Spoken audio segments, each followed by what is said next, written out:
going to turn over to Josh Harley, our chairman of the beef committee, and we'll go from there. Good evening. Thanks everyone for coming out for the awards portion of the Carcass Show. A couple people to thank before we get started. To the beef committee that helps put this on to make this a good learning opportunity for all of us and for the kids. For Keayla for coming and judging tonight and during the day today. And then make sure we thank Heffelfingers tonight as we see them for dinner afterwards for allowing us to use their facility, come through, and all the work that they put into making the 4-H program and the beef program what it is.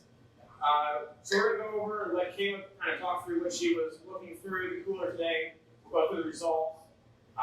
We'll allow the champions to go in and get their picture with the carcasses, and then we'll open the cooler to everybody to kind of tour through, compare your carcasses to the rest, see what you want to see, and then we'll go over to the Heffelfingers farm for dinner. There's directions up here or the address if you need it on your way out. They're not expecting us until like 6:45, 7 o'clock, so take your time as you wander through the cooler. And I guess at the same time, know that the cooler's small, so it will take us a little time to get everybody through that. We are filling the cooler with all the carcasses today.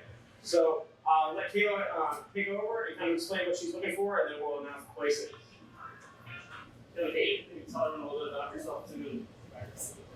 Yes, so my name is Keayla Harr. I'm sure there's several of you that have probably watched me grow up that are sitting in here this evening.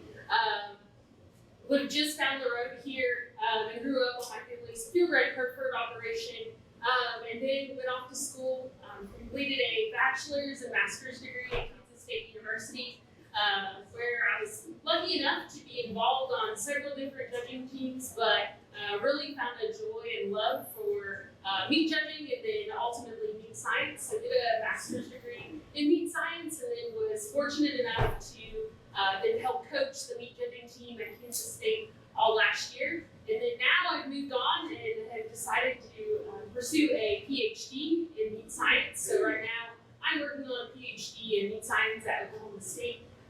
So ultimately hope to stick around in the meat and livestock industries for quite a long time. And so it was my privilege today to come back and get to evaluate your all's Carcass Show.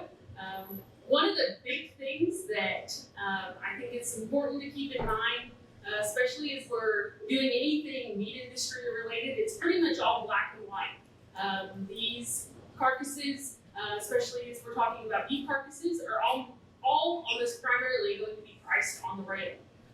And so about 80% of the beef in the U.S. is going to be marketed on a value-based grid. So you might be asking, what is a value-based grade? Well, that's going to take into account both their quality grade. So that takes into account their marbling, so those little white flecks of fat that are dispersed within the ribeye, as well as their lean and skeletal maturity. That then, in tandem with that, we're also going to evaluate their yield grade. So we're going to basically be looking at their fat opposite that ribeye, as well as the size of that ribeye, and then how much internal fat or kidney, pelvic, and heart fat that they have. And then we'll also factor into their carcass weight in there as well. And so with our yield grade, we're evaluating cuttability or red meat yield. So how much of that product, after we take out all of the fat and bone, what are we going to be left with? And so our ideal target yield grade that we're targeting is going to be about a yield grade 2.5 to 3.0. Of course, if we can get a yield grade 1, that is a really, really good carcass as far as the yield grade concerned. But then if we get up into anything past a 4.0, then that's going to be where we're going to start to have some knock, and those carcasses are going to be discounted, and you're going to lose some value because they have excess fat, and we're not going to get as much yield out of those. Then on the quality grading side, we can go from prime, choice, select, as well as standard on all of our young carcasses. So good news today, all of our carcasses were good A-maturity young carcasses. We didn't have any hard bones, so as that animal matures, then those buttons are going to ossify. We know that quality grade is tied heavily into the eating quality of that meat. And so choice cattle are going to eat better than prime, and then select, and then prime is going to offer the highest level of eating satisfaction to our consumers. So that our gold standard, that essentially what we're wanting to target with our yield and quality grade, is a yield grade 1 prime carcass. It is something that it does happen, but it's pretty rare. That is the gold standard per se of the beef industry, is that yield grade 1 prime beef carcass. So basically what I did today, I went in and I assigned all of these beef carcasses a marbling score. So on these sheets that we'll be giving you all here in a moment, those marbling scores are in hundreds. So if you had a marbling score of a 310, that would translate then to a low select carcass. Conversely, if you have a 700 for a marbling score, that's going to translate into a low prime carcass. All of our marbling is assessed within the ribeye, and those are actually then based on our USDA grading standards for the amount of marbling in that ribeye. We go from traces, then all the way up to an abundant amount of marbling within that ribeye. So again, just evaluating those small flecks of marbling. On the yield grading side, I first start out by evaluating that fat opposite the ribeye. So we go 3/4 of the way up that ribeye from the chine bone. If you're in there, the chine bone is basically, you're going to grab a hold of that carcass, what your hand is going to grab a hold of. That is right there adjacent to that ribeye. So then I evaluate the fat thickness in tenths of an inch. Obviously, we want less is better, but also we get into a few issues where those carcasses aren't going to have quite enough fat opposite that ribeye, and so we can get into a few issues. If those carcasses are going to hang quite a while, then they need just a little bit more cover on them.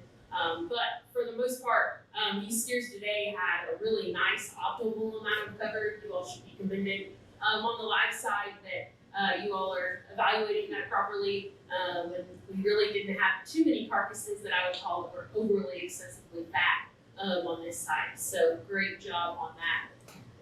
Then from there, I'll go ahead and assess the ribeye area. So our ribeye area, we're looking at that in tenths of an inch. Right now, our U.S. industry average ribeye size is about a 14.0. So keep that in mind as you're looking at these results. There were some cattle that I would say definitely were on the lighter muscled side. With you all, the challenge is that we have a lot of dairy steers, and so our dairy steers are going to be lighter muscle. They're not bred to be meat animals per se. They are bred for a different purpose, and so they're going to have a smaller size ribeye. So if you're comparing, trying to compare apples to apples and be like, well, why didn't my dairy steer have a 14-inch eye? Well, that you can get that, that's awesome, but also know you're typically not going to have that big of a ribeye as your beef animal would. From there, then we also assess the amount of kidney, pelvic, and heart fat. So that's all of that internal fat that is held around the kidneys and heart. And then you can basically look up into that beef carcass and see that fat that's hanging there. And then ultimately, that is based on a percentage of that animal's hot carcass weight. So we assess that as a percentage. So 2.5% of that animal's hot carcass weight, let's say, would be in kph. And then additionally, for our USDA yield grading equation, we also factor in our hot carcass weight. And so a lot of times you'll hear people in the industry saying that that calf didn't have, enough ribeye to meet his hot carcass weight, or he exceeded his ribeye for his hot carcass weight. And so that's what, if you've ever heard somebody, well, what would you say your calf's expected ribeye to be? On a live basis, that's going to be about 1.1 inches per 100 pounds. And then that then factors over into how we're assessing that on a hot carcass weight base. Changes a little bit differently. on how that is. So for an 800-pound hot carcass, they would need approximately a 13.7-inch ribeye to basically meet the requirements and not receive a discount if they had a smaller ribeye for that hot carcass weight. After that, then basically then we're thinking about a standard beef pricing grid.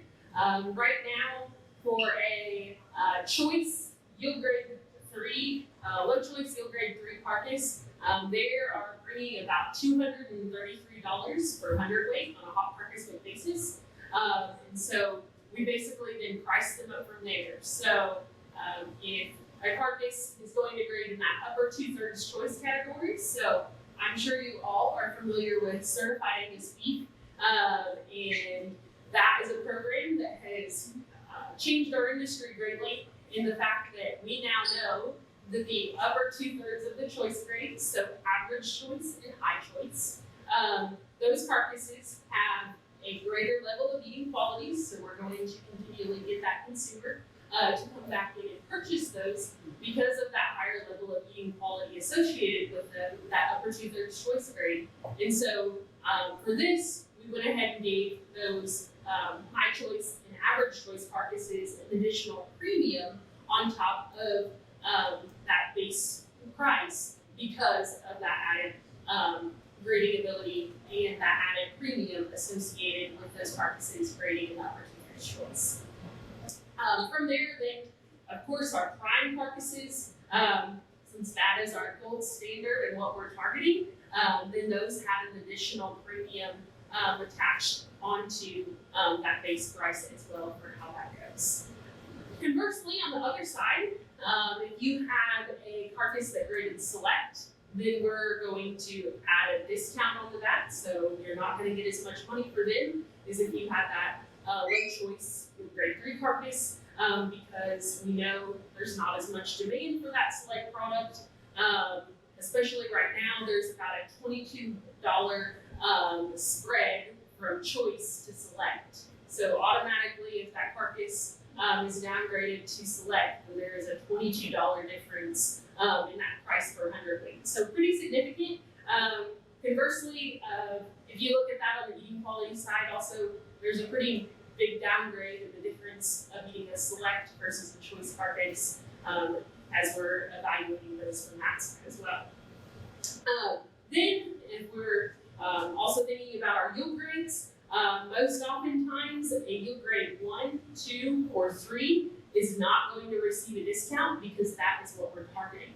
And conversely, that's how I evaluated them today. And in many cases, if you were actually marketing these to one of our major beef packers, they're going to give you a premium for targeting that lower yield grade, depending if they're making choice or prime, because those are such high value carcasses. There's less waste there, and they know that they're going to get a lot of return value out of those as well.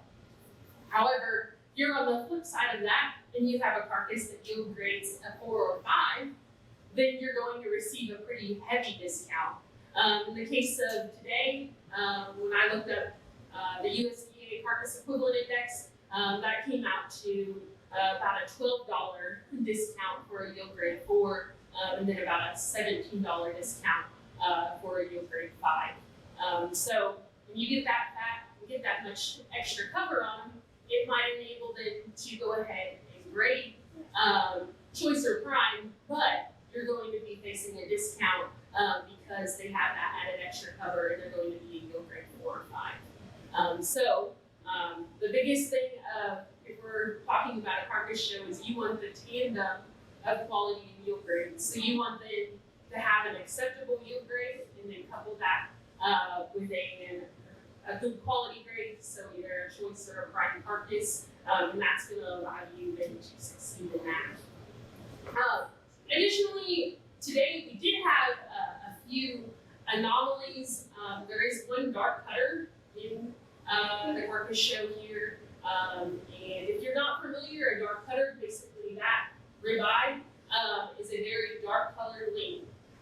We know that most of our U.S. consumers are going to buy and purchase purchase their meat based off of color. And so when we have that really dark colored ribeye, then that consumer is not going to want to purchase that really dark colored ribeye if it were sitting in the retail case in the grocery store. Additionally, with our dark cutters, we also get into some eating quality issues. So with that, today there was a discount for that dark cutter. And almost always there's going to be a very substantial discount if you were to have a dark cutter, if you were to send the lowest tiers to one of the major partners. Also, there was a blood splash carcass. So blood splash is basically when if you have an excess stun distant time. So from the time that animal is stunned or immobilized, in the case of beef, that's going to be with a captive bolt gun. There was an excess time from when that animal was stunned to then when they are bled out. And so that causes the capillaries within the ribeye to rupture, and so there's going to be little dark red spots within the ribeye color. That's not really something that you, as you're raising the animal, can ever predict that's going to happen. However, it does happen. And so there's also a bit of a discount associated with that. So that is also something is we're evaluating these, we're looking for any of those major defects that we can get as well. So then ultimately, as I then evaluate these, I am looking for the highest value per hundredweight on these carcasses. So obviously, we're going to market these, and we're raising them for the purpose of generating profit, and we want the one that's going to generate the most profit at the end of the day.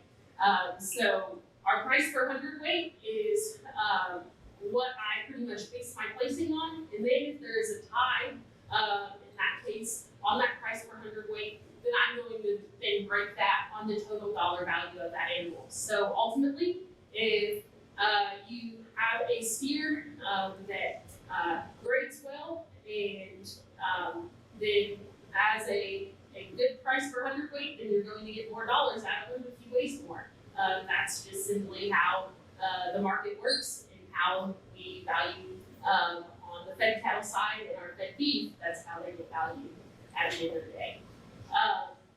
A few other things, I would be remiss if I didn't put in a shameless plug. Several of you out there are looking like you're getting pretty close to probably going off to school, either maybe even this fall or certainly in the next several years. You all wouldn't believe the amount of jobs and opportunities there are within the meat industry, and that is not thinking simply if many people commonly assume jobs within the meat industry as being a USDA inspector or a USDA grader. While those jobs are incredibly important, that's not the only thing that is out there. I know several people who are scientists at major companies that have meat science backgrounds that formulate food products for Tyson, JBS, and they all have meat science backgrounds. So as you're considering a career, make sure that you think about meat science as well. If you have any questions about meat science, certainly don't hesitate to ask me on that. And then as we go back into the cooler, if you all have questions, don't be afraid to ask me as well. I'm more than happy to answer them. Hopefully that brief crash course on value-based pricing and quality and yield grading helps some of you all. I think it's really neat for you all. You have got to see these cattle live, and then getting to see them now dead. I think a lot of pieces of the puzzle start to click of why we do what we do, and that it's not merely just based on how that animal does at a show and how pretty they look.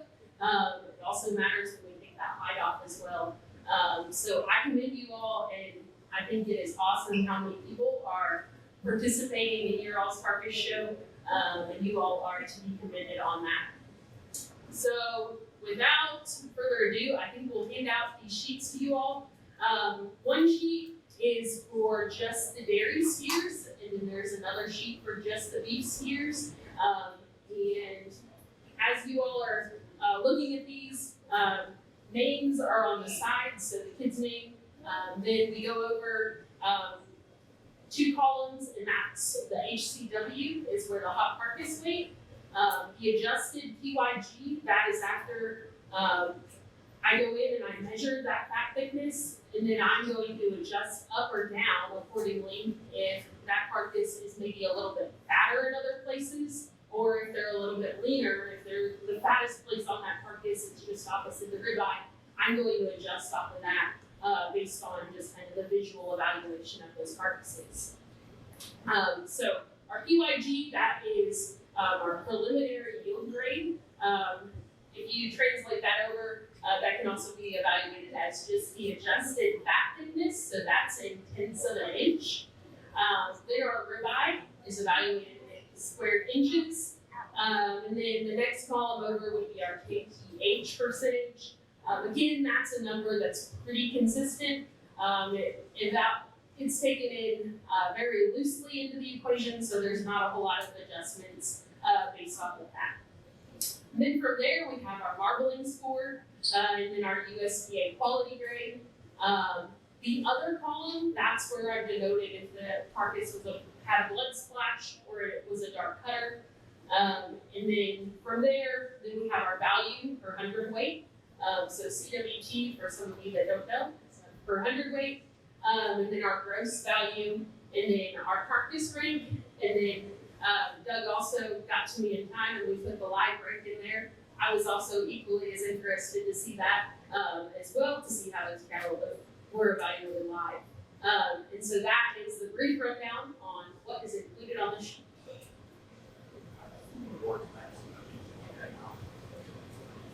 Okay, so we will start with our beef carcasses. So in 10th place, we have Jaden Riggenbach.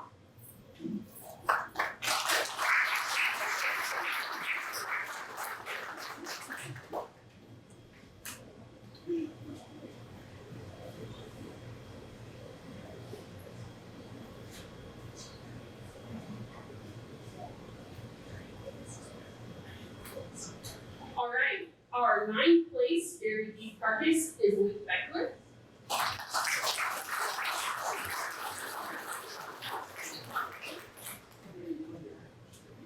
I am doing the dairy.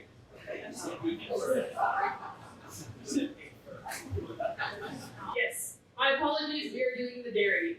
Steers first. All right, in 8th is Caleb Wiles.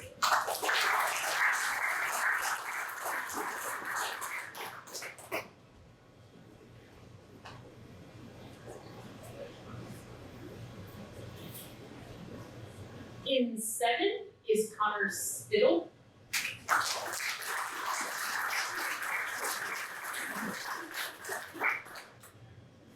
Sixth is Lacey Ramsire.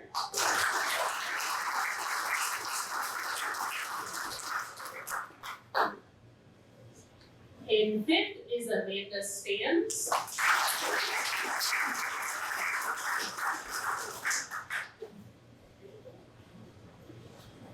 In 4th is Gavin Snyder.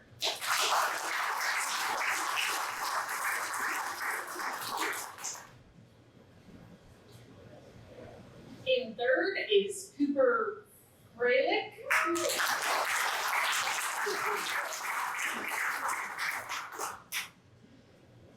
In 2nd, with a average choice, yield grade 3 carcass, is Marley Snyder.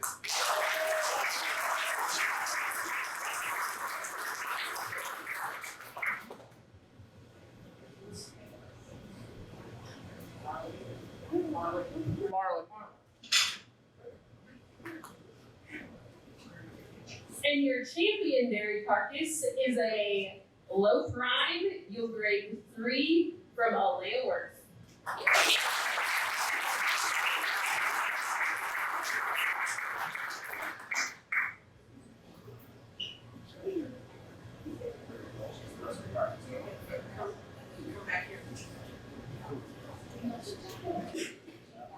Oh. And now, moving on to for sure our beef carcasses. In 10th, we have Maverick Kendall.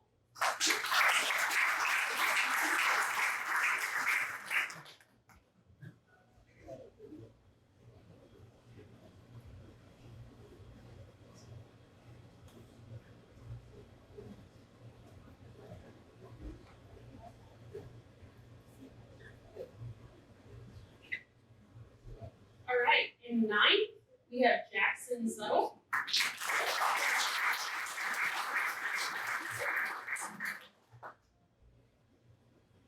In 8th, with the largest ribeye of a 17.6, is Tyler Croft.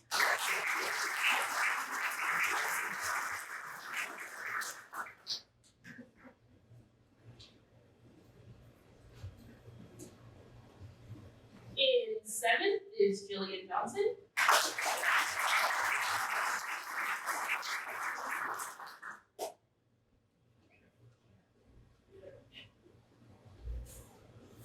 In 6th is Mallory Kendall.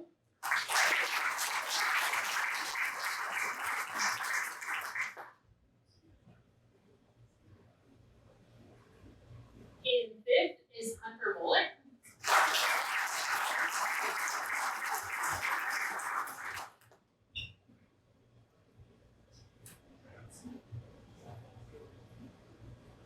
In 4th is Relana Moore.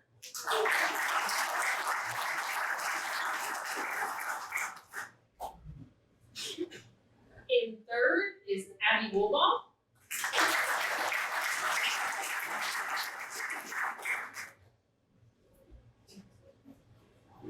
And your reserve is a low prime, yield grade 4.6 from Aaliyah Worth.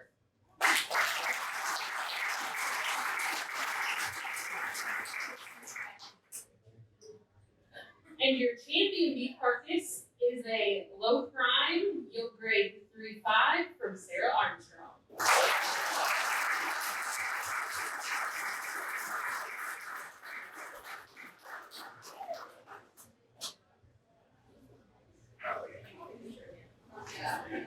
And 2 more.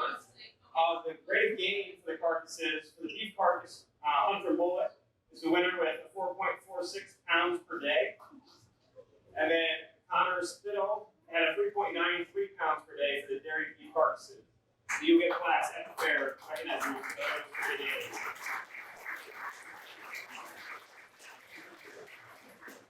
You guys can kind of filter up through. There's the dairy and the beef results up here to look at, the directions for dinner, and then the cooler and there. So work your way through, and then we'll see you all